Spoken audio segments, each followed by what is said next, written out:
Mayong buntag mga kapuso, pinasahi ang atong makahinabi karon. Sagad nato silang makitaan sa kadalanan nga nagapatrolya aron isiguro ang seguridad sa matag komunidad.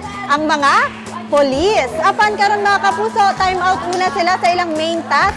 Tungod karon nagasilbi sila isip dance trainer sa kabataan dinhi sa General Santos City. Tara mga kapuso, dungan natong ila-ilahon ang dancing policeman sa syudad sa Jansa.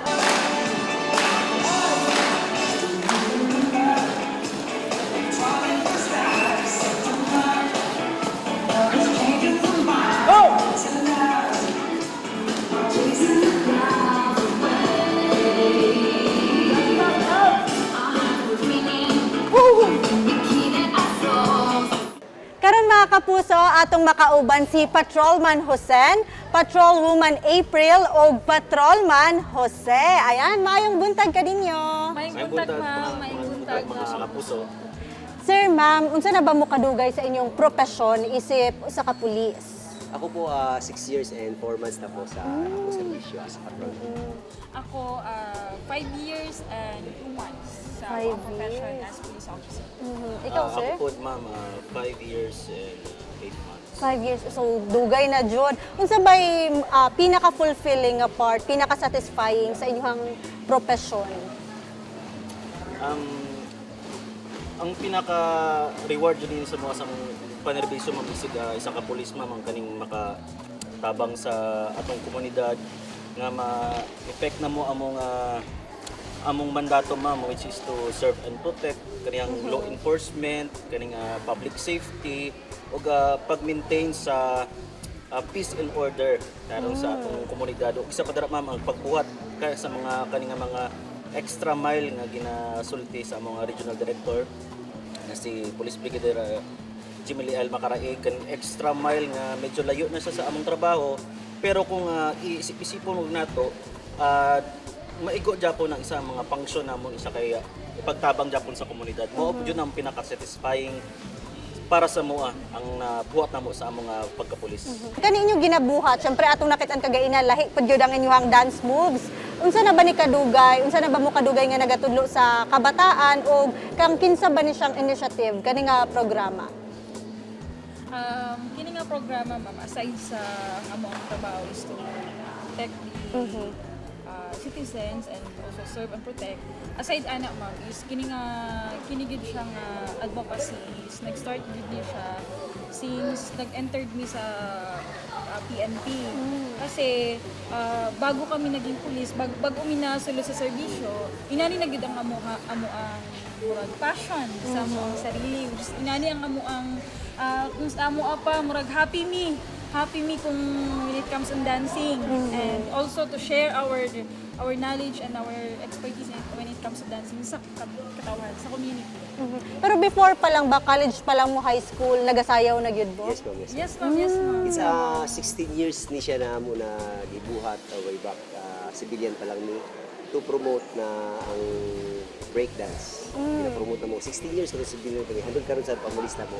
Nagatuyok mi sa mga barangays, sa mga schools na gusto magpatudlo sa mga og free na breakdance or breaking. Ay tungod kini again ang breaking is a sports na. Pero kaning paglibot ninyo sa matag barangay, unsa na siya kadugay? Kani ma'am, bagura ni siya nagsugod ma'am sa kaning pulis nami. Pero kaning activity nga ni ma'am nga pagtudlo sa mga kabataan, dugay na gyud ni sa ginabuhat ni Master Rosen ma'am or ni Sergeant Nilay. Katong civilian pa sa nasulti niya gina 16 years na siya nagabuhat ani. Pero tong nagpulis na mi ma'am ug ang paglingkod ni Police Brigadier General Macaraig as Regional Director sa PRO 12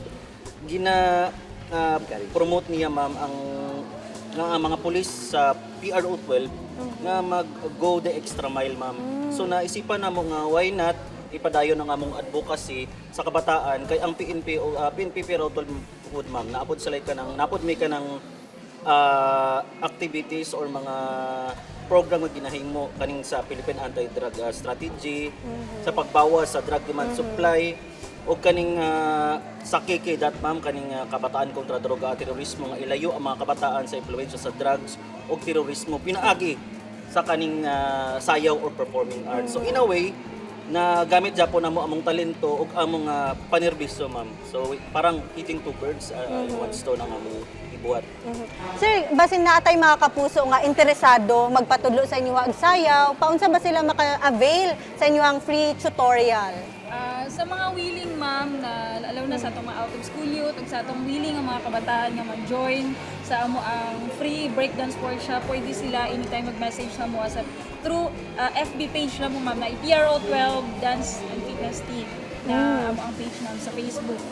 You can search that name or you can search that FB page. Alright, sige po. Message na lang nato sa atong kabataan kay syempre daghan yun karon nga kanang murag naing mga bisyo, dili maayong bisyo. So, unsa ba ka mahinungdanon nga mag-engage ta sa ingani nga activity?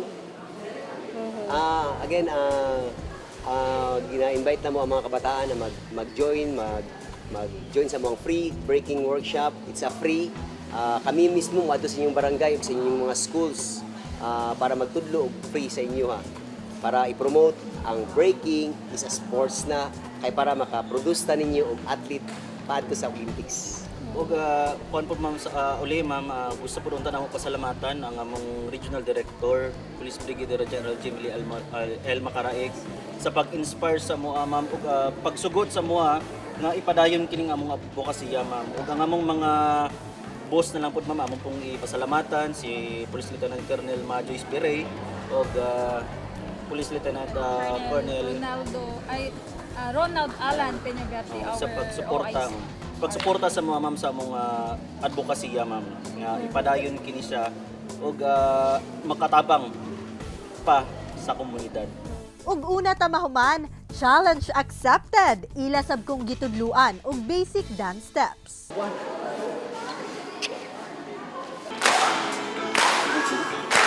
Okay, let's go marching, marching.